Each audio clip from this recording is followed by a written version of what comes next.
Stop watching the NFL for pure entertainment. If you're an athlete and you want to have the goal of playing at that level, you need to start looking at what these professional athletes are doing and start to add that into your training method so that one day you can probably play on that big stage.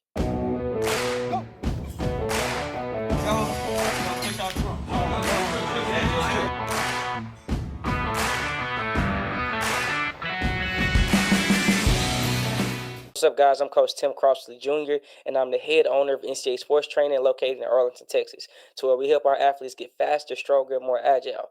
Within our training program, we focus on speed and power to make our athletes the fastest guys and girls on the field or the court. So, guys, make sure you tune into today's video. We're going to go into reacting into some NFL plays that we see. I'm going to talk to you guys about everything we see, how you can start to incorporate the main objectives into your training program. Let's get right into today's video. All right, here we go. First play, we got the GOAT himself, Patrick Mahomes. Let's see what happened right here on this very first play. All right, here we go. Roll out to the right. That's crazy. That's insane. All right, guys. So the first thing that we got to sit here and look at is that, guys, if you are a quarterback and you want to be able to play at a high level, so like right now, you know what I'm saying, you might be little league, middle school, high school, right? The first thing about this play that's going to stand out is that look at how he throws his football, right? When he sits here and throws the football, he's throwing from off platform and he's generating all of his force and power while being off balance, all right? And so here's why that's important for you as an athlete and what you can take away from this, right? This is what I talked about a while ago about stop watching the game for entertainment, but more so watch the game to figure out how you can learn from the professional athletes to know what you need to be doing in your workouts, right? So especially if you're a quarterback. So the first thing is that what we're noticing is that he's throwing from one leg and he's using a lot of force to generate to push this ball downfield. So what that means is that if you're a quarterback, you need to be focused on your core rotation, all right? And the core rotation is going to allow you to be able to push the ball farther and more downfield because you shouldn't be throwing with your arm, right? So it's not just about your arm, but more so it's about the power you can generate from your hips. So what that means is that you need to have great core rotational power. You need to have great lower body power, great single leg lower body power. Also need to have great stability and coordination and balance as well too, all right? And so to put that into practical sense for you, what that means is that you need to be going into the weight room. You need to be focusing on a lot of rotation. So what you can do is that you can get something simple like a medicine ball. Get the medicine ball. You're going to focus on side lateral throws to where you're being able to twist your body to be able to push it against the wall or throw it as far as you can. Something else you can sit there and do for a core rotation is you can do cable rotations to where you go next to a cable machine. You're going to set up the little handle. You're going to hold it with both hands. You're going to make sure you're going to be rotating your body as fast as you can. And you're going to add a lot of weight on there or as much weight as you can handle to be able to really make sure that you can rotate your body so that you can end up doing crazy plays like this, right? The other thing with that as well too is that again he's throwing off platform and he's throwing on one leg, so you need to be making sure that you're focusing on single leg power as well too. So it's not enough just to focus on back squats or front squats. You need to make sure that you're doing single leg lunges. You can do this with dumbbells, you can do this with a barbell, right? You can do this when you have one leg elevated and you got two dumbbells in both hands and you're focusing on doing a lunge, elevated single leg lunge as well too. But you want to make sure that you're having enough power in your lower body in both legs and also in single legs too, so that you don't have the muscle imbalances, so that you can be able to have the power to generate the ball downfield as well. Second thing, which is the most underrated things you're going to see from this play, right? When he sits here and rolls out, you have to have hip mobility to be able to extend and open up your body to torque it, to throw it while you're falling off platform, right? Because if you don't have the hip mobility, that means that you don't have a larger range of motion. Why is that important? Think of your body like a rubber band, right? The farther you can pull that rubber band back and you let it go, the more power you're going to have, or like a slingshot. The farther you pull it back and you let it go, the farther that rock or object that you're using is going to go, right? Your body is the same way. So when you sit here, you want to be able to put your body in different situations to where you're going to torque like that and be falling back with it. If you have great hip mobility, you're going to have more power when you fire that ball out. Versus if you don't have a lot of range of motion because you're not flexible in your hips, when you get ready to throw that ball, hey, you're probably going to hurt yourself. You're not going to be able to make that play. So you want to make sure that you're focusing on being more mobile in your hips. So yes, do yoga. There's nothing wrong with being a football player and doing yoga. If you don't do these things, it's going to limit the athletic ability that you're going to end up having, all right? Other thing is focus on balance training as well too. It's very underrated. You want to make sure that you do it so that you can have the body control to even do something crazy like this, right? Like this play is insane. And I know that he makes it look routine, but it's the fact that he works on these things, right? I guarantee you, whoever he trains with, he works out with focusing on some type of core rotation. He also was a baseball player. So if you're a quarterback, make sure you go out there and play baseball as well too. Makes no sense from the age of 6 years old to only play quarterback. Makes no sense at all. Make sure if you want to be a quarterback, you're playing quarterback and playing baseball, right? Other thing, focus on core rotation, focus on lower body power, focus on single leg power, focus on balance and coordination, and lastly, focus on explosiveness as well too. What does this mean? Go into the weight room and do hang cleans and power cleans. Can't stress this enough. If you go into the weight room and you focus on becoming more powerful so that you can be able to do things as fast as possible to generate a lot of force, explosiveness, and power, you're going to be able to make plays like this, right? Now, obviously, it doesn't sit there and mean just to go outside, wake up one day and do it, but you have to continuously work on the skill of being able to make plays like this.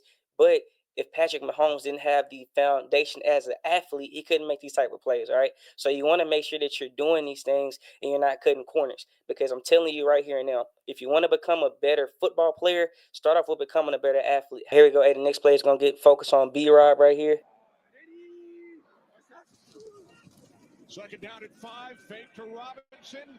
And now it's Hands, Robinson who makes the the outside catch out of the backfield. to the Picks races. up a Falcons Good first cut. down and more. Still going inside the 10. Touchdown. Crazy work. So hey, obviously, like we know, you know what I'm saying, like with Robinson, Second down at 5, he's just a fake to phenomenal Robinson. athlete all the way And together, now right? it's Robinson And who what I makes want the you to catch focus out on of is the that look at how he's outrunning the angle, right? So if you just back it up second and you down just at sit here and 5, look at fake to whenever he catches his Robinson. ball, And now he's it's Robinson. outrunning. Like the defender has an angle on him right now. He's outrunning the angle straight to the sideline. And my dad used to teach us a lot whenever we was playing little league football, right? Same thing in high school, same thing in college. As a runner, you want to make sure that you're running right here, aiming for this for the sticks, aiming right here for the sticks, because when you aim for the sticks, it's going to allow you to sit here and outrun your opponent. Now, are you gonna wake up one day and automatically be Robinson? No, this is not gonna happen, right? But here's what you can do to work to be able to make plays like this in the game this upcoming Friday and for the rest of your football season, right? What you want to focus on is you want to focus on true speed. All that means is that you're gonna focus on acceleration and top speed, okay? All he did on this play was just cut on the jits and outrun his defenders, all right? All that means is that you're going to make sure you're going to focus on acceleration and top speed, all right? Acceleration, being able to go from 0 to 100 as fast as you can. Top speed or max velocity, how fast can I run? What's my top end speed, okay? And so what you're going to see is here is that as soon as he catches this ball out of the backfield, all right, as soon as he catches it and he gets his head around, it's immediate acceleration. Now I'm getting to top speed right now as I'm pulling past defenders, all right? And so the thing is that like the saying goes, speed kills, right? So if you can learn how to become a fast athlete by simply doing things like working on my acceleration, working on my top end speed, focusing on getting into the weight room to get stronger, doing plyometrics, making sure I'm running with some type of resistance that can be chains, that can be sleds, that can be parachutes, I can run up hills, right? If you do these things, you can end up making these same type of plays. Understand, this guy's in the NFL right now. He's not a slow athlete, right? He's in the NFL for a reason. The difference is that because Robinson is so powerful and so fast and shifty, when he catches this ball, there's nothing he can do. He's in the open field. He's going to outrun the angle all the time, right? And that's the DB. DBs ain't slow. As soon as he catches that ball, he's going to outrun that angle 10 out of 10 times because he's a heck of an athlete, guys. And so if you want to be able to make these plays, you have to start noticing what are these guys doing? What's their training regimen, right? So what you got to sit here and do is that, again, I'm trying to sit here and tell you, for acceleration, you can sit here and do jump back starts. You can sit here and do split starts. You can sit here and do falling starts. You can do backward sitting starts, top speed. You can focus on doing flying 20s, flying 30s. All that means is that you're going to build up speed for the first 10 yards, and for the next 20 yards, it's a full speed sprint. Or the next 30 yards is a full speed sprint. You can do resistance running. That means that, hey, I'm going to run 20 yards with this sled or 20 yards with this chain, some type of resistance, so that I'm getting used to running with weight on me that's slowing me down. That way, whenever I take it off of me and I sit here and go run for max effort, I should be able to run faster than I just got done running, because now I was running with max effort with weight. Now I'm running with max effort with nothing on my body, right? You're going to feel faster, okay? The other thing you want to sit here and do is start to do plyometric works. Here's why you want to do plyometrics, all right? You want to focus on horizontal and vertical plyometrics. Let me help you out.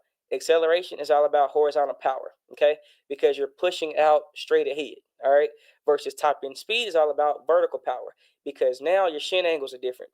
When you're about to get ready to start running and it's your first initial burst, your shin angles are going to be in a 45, right? Versus when I'm in top end speed, it's going to look like my leg is making an L like figure or a P like figure, okay? And so now with horizontal power or plyometrics that you want to do it for, you want to do like broad jumps, single leg broad jumps, double broad jumps, things like that. For vertical power, you can do different things like a box jump, or you can do a depth jump, right? So where you're focused on jumping up versus horizontal power is about jumping out, okay? And if you do these things, it can help you guys become faster in terms of you're going to have a better acceleration, and you're going to have a better top end speed as well too. So I can't stress this enough. If you want to be able to make plays like B-Rob does right here, what you have to sit here and do, guys, is you have to focus on Second down and your 5, fake acceleration, to your top Robinson. end speed, getting the And weight now room it's to get Robinson stronger, makes the catch and out of the also adding backfield. plyometrics. Picks And up then a just run couple, fast, right? first Run as down fast as and you possibly 1. can. Still Make sure that you're going. running Second 30s and carry 40s, for etc. first And down. eventually you might be able to make some plays like this. Here we go, guys. Next play, guys. If you're a running back, that's what I played in college. You definitely want to make sure you're paying attention to everything you're about to sit here and see. This is going to sum up right here what you need to do to be able to be an effective running back, to be able to play on whatever team that you want to get to and whatever level you want to get to, right? A 30-yard punt inside their own 10. The Jacks take over. It could. ETN is loose. Outside. That's still good. Travis ETN. Give me a block. Come back in. Come back. Yep. Can he go all the way? No. It's a crazy play, right? And yeah, he didn't score, but look at where the ball is at. Like, guys, like the ball's on the 9-yard line, right? Inside their own 10. The And Jacks take over. he's going to be able to flip the field, ETN is loose. take it from the 9, Travis ETN. get all the way across the 50, right? Can he go all These the way? these are the big plays that when you come in the next day, and no matter if you're in high school or college or whatever, to where you come in the next day and your coach on offense, and then they talk about, hey, like, how many big plays did we have? This right here is a big play, right? And here's why it makes it so important. With this play, it's going to summarize what you need to be doing, no matter if you are a running back or a wide receiver. You have to focus on your acceleration and your deceleration, right there, right? Listen to me. All you're doing as a running back and wide receiver is focusing on acceleration and deceleration the whole time, right? 9 times out of 10, you're going to be doing that if you get the ball all the time. And so what you see here and see is that when the ball snaps, he's running as fast as he can to get to the spot. Then he stops, cuts, and then bursts back out again, right? This is a great play because right now, because he has the ability to start and stop with the deceleration, which I know most people don't work on it, if you can focus on being able to have great deceleration and great body control when you do that, you're going to be able to see different holes open up. Because 9 times out of 10, as a running back, and I can tell you this all the time, no matter what the play is, you have to end up making the play happen for you. Okay. And so I can relate to you on that level because when you're sitting there playing running back, like, yeah, you can have the perfect play schemed up, but if somebody missed a block, if somebody, had bad leverage and the D line was able to get off a block, like right here, we had somebody in the hole, right? So what he sits here and does is that he immediately A 30-yard punt sprints inside their or own 10. The accelerates, Jacks take over. gets the ball, gets to the hole, decelerates right here, and it recelerates right again. And now I got to sit here and get outside, and now I'm up the sideline, right? And at this point, I flip the field, and now it's going to allow us to be put in position to, at worst case scenario, we can sit here and get a field goal, right? And so, guys, if you are a running back, if you are a wide receiver, make sure you focus on doing your acceleration and deceleration work. I talked about acceleration already. Haven't really talked about deceleration. And so for deceleration, what you want to make sure that you focus on is that you can do something simple as starting with stationary drops.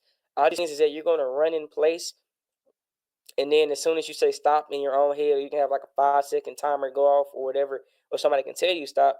You're gonna run in place for 5 seconds, and then you're gonna drop straight down. All right, and so you want to focus on dropping square. Why you want to focus on dropping square? Look at the cut, square, boom. He gets square to a jump cut to his right, and now right in the hole, and I'm going to burst out, right? So it's the same thing. So you're going to run in place, and you're going to drop. When you drop, you're not going to drop all the way to the ground. You're going to drop in the UAP, Universal Athletic Position, right? That way you can be able to cut left or right or be able to re-accelerate as fast as you need to, okay? All right, here we go, guys. Last clip of the day. Right here's some come from the Broncos game. Let's see what happens. security at a premium. Speaking of which, here is a Okay. good run for R.J. Harvey, and there goes the rookie. In his NFL debut, an impact play all the way down. All right, here we go. Let's start it back from the top. Who has it? All right, here we go. Hey, so the thing that you want to start to incorporate in your training as well too is reaction training. Okay, the reason why you want to incorporate reaction training into what you do is because 9 times out of 10, if you no matter if you're on the offense, defense, no matter if you play basketball, soccer, no matter what sport you play, 9 times out of 10 you have to react to what you see, right? And so as simply as this play from running back position, right, as he hits the hole, when he sees that his linemen already have the three defenders in front of him to his right, and then he sees the open hole to his left. All he's gonna do is he's gonna hit that open hole to his left. And now I got to be able to beat the safety in 1-on-1. He's gonna take a bad angle. Now I got to stay outside, right? And so what you want to do with the reaction training is that the reaction training is going to come once you have a solid basis of understanding your acceleration, deceleration, top end speed, and agility. And then you want to get into your reaction, right? And so what you want to make sure that you sit there and do is that one day that you do agility, then next day you're going to focus on your reaction. Agility might be something simple like doing a 5-10-5 or L drill, versus reaction is more so like running to a cone that a coach sits there and tells me, right? I'm doing like the 4-cone reaction drill. I'm doing the mirror drill, different things like that, to where I'm reacting off of somebody, or I'm reacting off of my coach's signal to tell me where to go, either auditory or I'm visually looking at where he or she is telling me to go, right? And the reason why you want to focus on reaction training is that every single sport that you sit here and play, you're going to have to sit here and react based on something, based on some type of stimulus that you see. And it's the same thing here, right? He hits the hole. As soon as he hits the hole, he's going to cut because he has blockers in front. Now I got to sit here and stay outside, get outside, and I just got to sit here and see if I can outrun the other defenders trying to sit here and chase me down. All right, guys. So, with all that being said, right, everything we talked about today was pretty much about having the core rotation, having the single leg power, having power on both legs and things like that, being able to have the mobility, the balance, having the acceleration, deceleration, make sure you have the agility and the reaction, right? And so if you can start to incorporate these things into your everyday training methods, right, to where you're going to work out 4 days a week, and you're going to incorporate these things into your training method, you're going to become a better athlete, right? And so now we need to change the way that we look at NFL every Sunday, every Thursday, right? So instead of just focusing on looking at the great plays, instead of just focusing on seeing what I see on the game day, looking from an entertainment standpoint, I want to focus on what are the best athletes doing, and what can I start to sit here and do to be able to do what they're doing at a high level as well too. No matter if you're in high school, no matter if you're at college, no matter what level you at, right? So guys, with that being said, don't forget to like, comment, and subscribe. Remember, guys, if you're looking for training, no matter if you're in the Arlington, Texas area, or if you're trying to simply train online, make sure you click our link in our bio to where we can reach out to you, get on the call with you guys, see what your goal is, and help you become a better athlete. Because remember, the next chapter starts with you.